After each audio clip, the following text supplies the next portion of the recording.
when the ball finds Kuminga, whether it's corner or wing or top of the key, because the ball oftentimes just kind of sits in his hands and the shot clock dwindles, and sometimes it works, but sometimes it also results in kind of a dead possession where you don't have a lot going on. Steve Kerr decided to play a rookie in Quentin Post more than Jonathan Kuminga. Quentin Post played 27.5 minutes. Kuminga played 21:44, and Kuminga only played a little more than 6 minutes in the second half.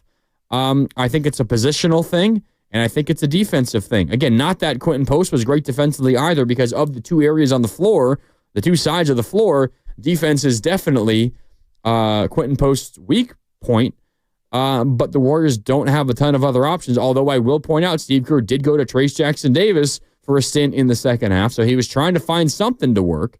But the Warriors have kind of a plethora of threes and fours that they can play, which is what Jonathan Kuminga is, and I think that's the reason why he didn't get a ton of run in the second half. Although his offense was really good in the first half. I mean, I was pleasantly surprised by how he was attacking the rim often, how he wasn't settling for as many threes, although that kind of changed in the second half. He took a couple of jump shots in the second half. That might be the reason why Steve Kerr decided to not play him as much.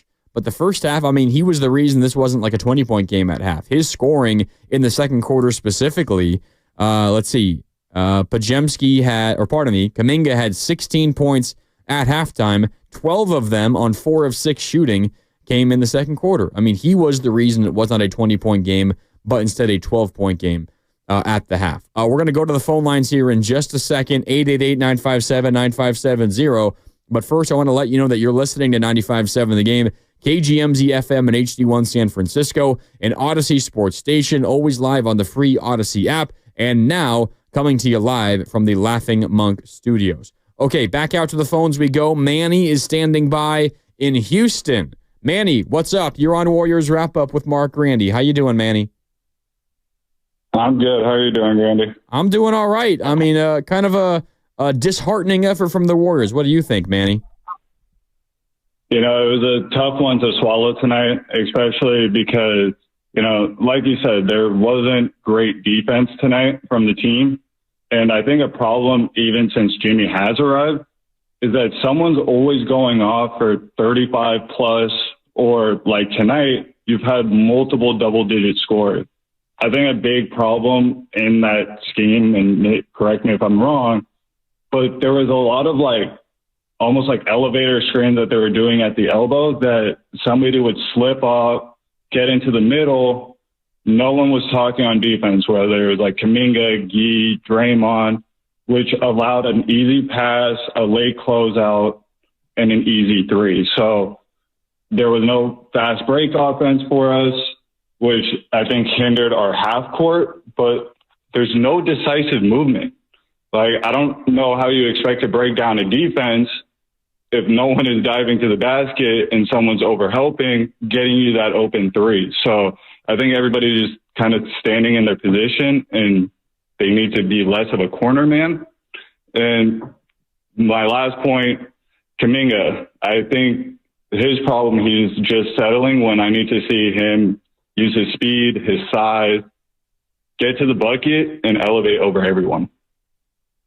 Yeah, Manny, appreciate the call. I think your points do kind of go hand in hand as well. I think also a lot of this, and what Manny's talking about, is the Warriors' offensive execution. I think a lot of it is also just life without Steph. Steph creates so much, even if the ball is not in his hands, and even if he goes 0 for 10 from the field. Just him being out there changes the geometry of the court and changes the rules of the defenders. It makes everything so much easier for everybody else. So one, without Steph, it's not going to look the same. It's impossible for the Warriors to get the same amount of open looks the same way, at least. You're going to have to work harder for it. But I also noticed that too, Manny. I think there was a lot of just kind of standing around on offense. There was a lot of ball goes to whoever, any number of people on the wing and on the left side, and you get a defender right in his face. You got help to the corner on the left side. And, jab step, pump fake, try to dribble baseline. You get cut off there. You dribble back out to the corner. You pick up your dribble, and there's nowhere to go, and everyone's just standing around the perimeter. And then you have to throw the ball to the deep left wing, late shot clock, and Draymond has to take a really deep three. Jimmy Butler has to take like a one-footed step-back three to beat the shot clock buzzer. Like that happened a number of times today. And I think where Manny's 2 points kind of converge into one, this is not unique to Kuminga tonight, because I think it was the case for a lot of Warriors tonight. But oftentimes what happens when Kuminga's on the floor on offense, and honestly, today it worked. I mean, he got a good amount of points out of it. But when Kuminga's on the floor, and especially when he's on the floor with Steph, and this was very, very evident in the first half against Toronto on Thursday. When he's on the floor with Steph, the Warriors like to run their offense one way, which is, ball movement, read and react. The defense is going to follow Steph. They're going to send a double his way. There's going to be 3 defenders shaded his way at times. So if you just move the ball quick enough and you make the right decision with passes or cuts or drives and then passes, you're going to find an opening. Like there's going to be space and you're going to get a good look. Just by the nature of the way that Steph kind of like changes the dynamics of the on-court defense. Like you're going to find something. But oftentimes what happens, even in those situations, when the ball finds Kuminga, whether it's on the corner or on the wing or up top of the key, especially on the wings and corners, because you're kind of trapped in that half of the court, the ball just kind of sticks. It kind of sticks in his hands. And sometimes, he hits a jab and he gets a crossover and gets to the paint with a nice cross from right to left, drives baseline and finishes or gets to the free throw line. And okay, you get 2 points out of it. You get 2 free throws out of it. You hope he makes them. And, that's a solid possession. But it's not the style in which the Warriors like to run their offense. And it's not like I'm not going to the extent of saying like it's a black hole whenever the ball gets to Kuminga, but it's a very clear distinction in the way in which the Warriors offense looks and feels when Kuminga is the one touching it a lot or he's not. Because the ball oftentimes just kind of sits in his hands and the shot clock dwindles, and sometimes it works because that's how Kuminga gets his. Like that's what Kuminga's good at. But sometimes it also results in kind of a dead possession where you don't have a lot going on. I also think the other thing about Kuminga, and I think we got to be fair to Kuminga, I don't think he fully trusts, maybe it's more of a mental thing than a physical thing, but I don't think he fully trusts the ankle again just yet. I haven't seen the same kind of burst in terms of driving past defenders. Like we've seen him jump, like his athleticism is still there, of course. But I'm talking about cutting. I'm talking about changing direction. I'm talking about planting on that ankle, putting all of your weight on that one ankle and then cutting back to the left or cutting back to the right. I don't think he fully trusts that just yet. And I think that's part of it. But the indecision stands out to me. And in general, the style with which the Warriors play, it differs greatly when the ball is in Kuminga's hands than it does when it's elsewhere. Now, again, I say all of that to say that today, this game tonight, it was really everybody. Like there wasn't a ton of movement. Now, Jimmy Butler still does a lot of that himself. But when the Warriors were without Steph today, it didn't feel nearly as it didn't feel a lot like Warriors basketball for the majority of the game. And that was not just Kuminga. It was a lot of Warriors. And I thought for the most part when Kuminga was in, I thought his offense was good. I mean, again, that second quarter, if he does not have the second quarter that he had, the Warriors are down by 20, if not more at half. It was a 12-point game. I don't know how you guys felt.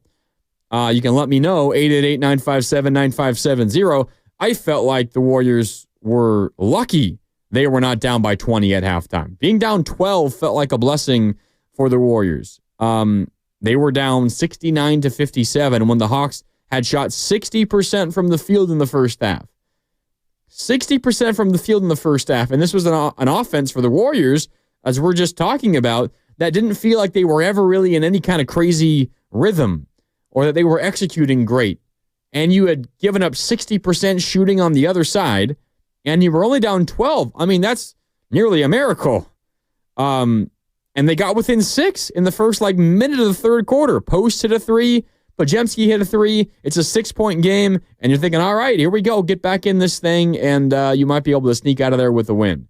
But I think oftentimes what happens, and I saw this question earlier on our text line, 888-957-9570. When will the Warriors start better? Here it is, the 925. When are they going to learn to start faster? Good question, 925. This has been something that has kind of plagued the Warriors, not so much on the homestand, but you remember the last road trip?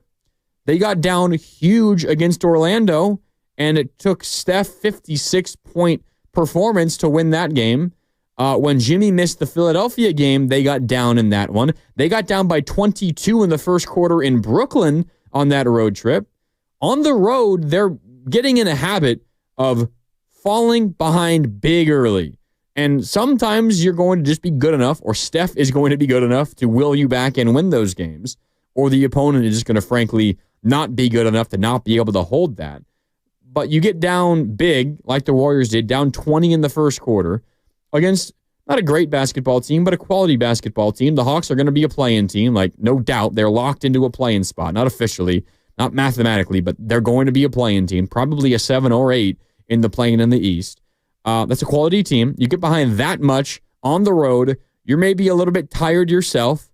You might have the ability to scratch and claw your way back in the game at some point, like the Warriors did, down only 6 early in the third, but you just use up so much energy to get back within a couple of possessions that once you get back into the game, you don't have a ton left in the tank to complete the comeback and to then compete the rest of the way. They got down 6, the lead like pretty immediately back up to 17, and it got all the way back up above 20 points in the fourth quarter. Then another mini run. Warriors back within 10, 4 minutes to go.